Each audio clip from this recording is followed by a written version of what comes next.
Buenas y bienvenidos a esta tutoría virtual.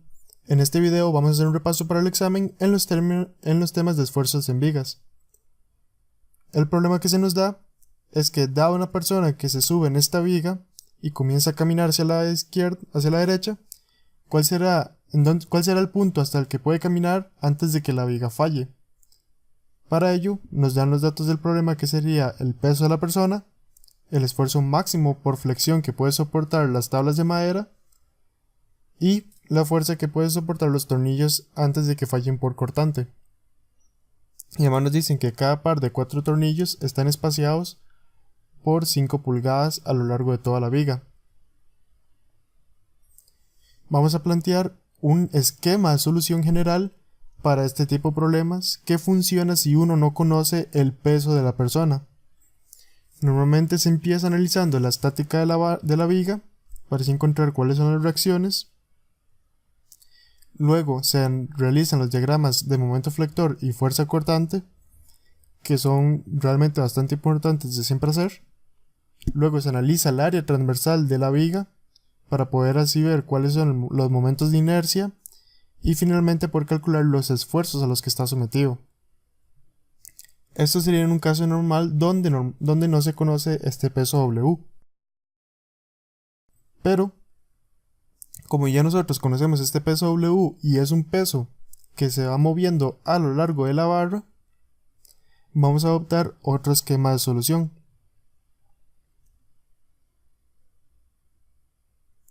En vez de empezar por la estática, vamos a empezar analizando el área transversal de la viga para así poder encontrar los momentos de inercia y con ello buscar cuáles serían las condiciones a las que se dan los esfuerzos máximos. Es decir, encontrar cuáles son mis momentos y mis fuerzas cortantes máximas para que se den los esfuerzos máximos. Luego realizar la estática del problema y por último comprobar la respuesta por medio de los diagramas de momento flector y fuerza cortante. Así que pues bien, lo primero que vamos a hacer es analizar el área transversal de esta viga. Sabemos que es un área transversal simétrica y por lo tanto el Y se va a encontrar justo en el centro de esta distribución. Con esto sabemos que existen dos figuras que se repiten, que son las tablas de 12 por 0,5 y las vigas largas de 3,5 por 1,5. Para el caso de las láminas delgadas, se calcula el centro de inercia por medio de ejes paralelos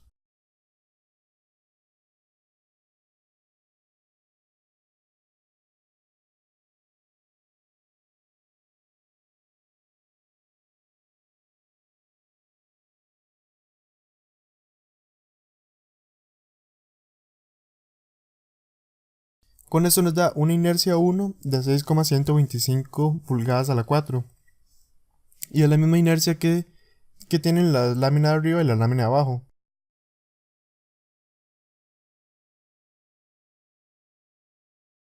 Luego para los tucos de madera, se tiene una inercia simplemente de B por H al cubo sobre 12, ya que el centro de inercia también pasa por el centro de inercia de esta área. Y nos da un valor de 0,9844. Con esto sabemos que la inercia total es 2 veces la suma de cada una de las que acabamos de obtener y nos da un valor de 14,22 pulgadas a la 4.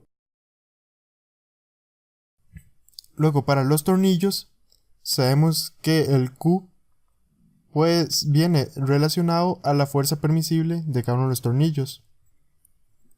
Como la fuerza permisible es de 300 por tornillo y se tienen 2 tornillos, vamos a saber que mi Q va a ser igual a 2 veces 300 sobre 5, que es la distancia de espaciamiento entre tornillos, que nos da un valor de 120. Esto es cuando analizamos, por ejemplo, cualquiera de las láminas, ya sea la de arriba o la de abajo, o inclusive cualquiera de las otras dos áreas. Para este caso, las láminas delgadas, sabemos que el Q, que es el primer momento de área, va a ser igual al área por la distancia entre centros de inercia.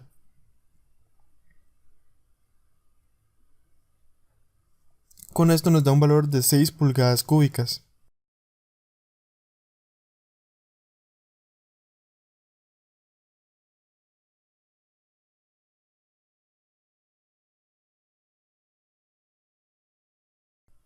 Y despejando la fórmula de esfuerzo cortante,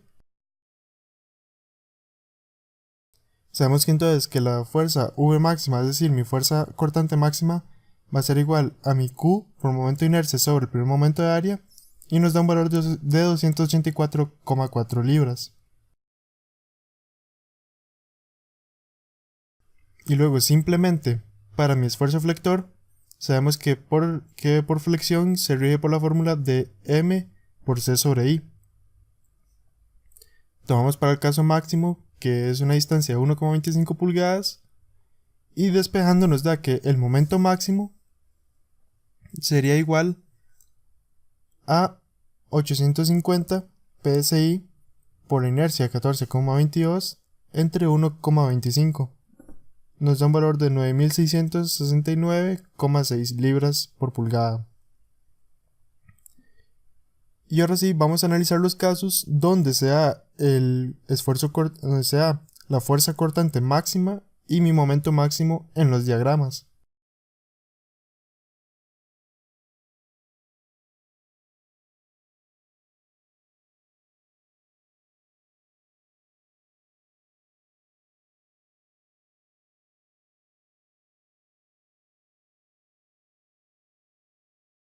Si aquí tenemos la viga, sabemos que para el caso de fuerza cortante máxima, esta se da cuando la fuerza o el peso que vamos a tener se coloca justo a la par de mi apoyo, de tal manera que mi apoyo va a obtener la misma fuerza o la misma magnitud que mi peso máximo.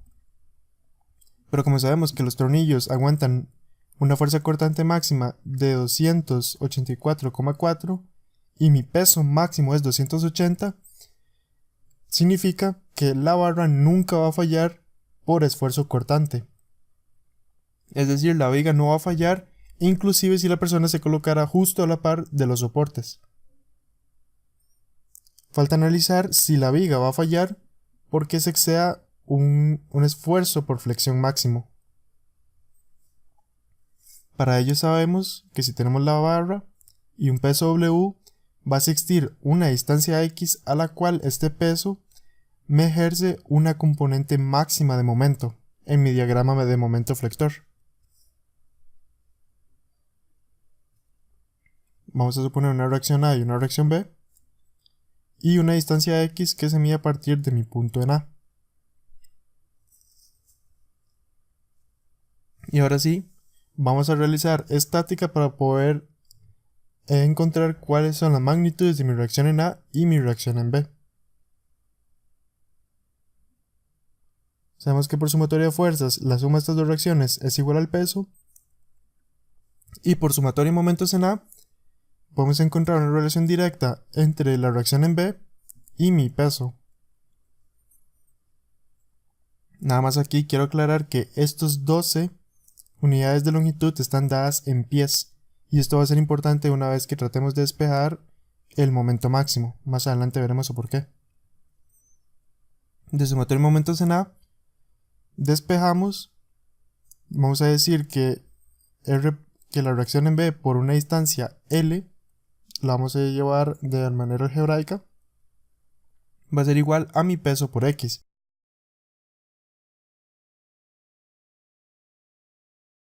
Con esto obtenemos que mi reacción en B es igual a W por X sobre L y mi reacción en A es igual a W por 1 menos X sobre L. Realizamos entonces con esto el diagrama de fuerza cortante y momento flector para poder analizar cuál sería el momento máximo que se va a experimentar en la barra. Para por lo menos esta geometría sabemos que los diagramas son muy sencillos, pero este mismo principio se utilizaría para barras mucho más complejas. Definimos mi momento flector y mi V de los cortes internos en esta dirección y analicemos de izquierda a derecha. El diagrama de fuerza cortante tendría una forma que empieza subiendo una magnitud RA, se mantiene constante porque no hay carga distribuida y luego baja hasta una magnitud de menos RB.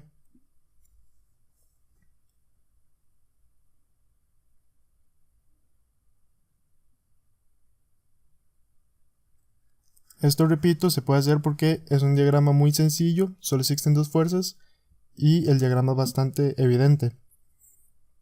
Y para el caso del momento flector, al ser cuadrados, una vez que se integran se obtienen rectas que forman un triángulo, donde la magnitud máxima sería dada por la reacción en A por esta distancia en X. Es decir, sabemos que si nuestro momento máximo, que es igual a RA por X, hay que revisar si en algún momento esta reacción en A por algún valor en X va a ser igual al momento máximo encontrado.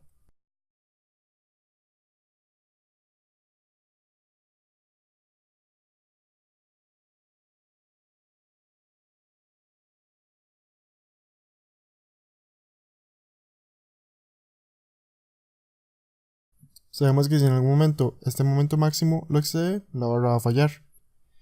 Y ahora hay que tomar en cuenta que este momento máximo que encontramos está dado en libras por pulgada.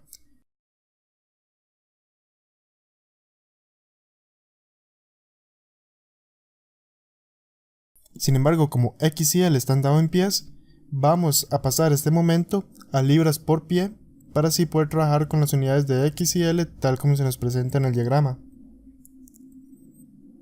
Es decir, despejamos entonces esta reacción en A de la estática y resolvemos esta inecuación. Esto nos da que esto sucede si y solo si X encuentra un valor entre 4,79 pies y 7,21 pies. Es decir, cuando la persona llegue a este valor mínimo de X, el momento que se va a generar en la barra va a exceder el momento máximo permisible. Por lo tanto, este límite inferior es quien nos impone nuestra condición.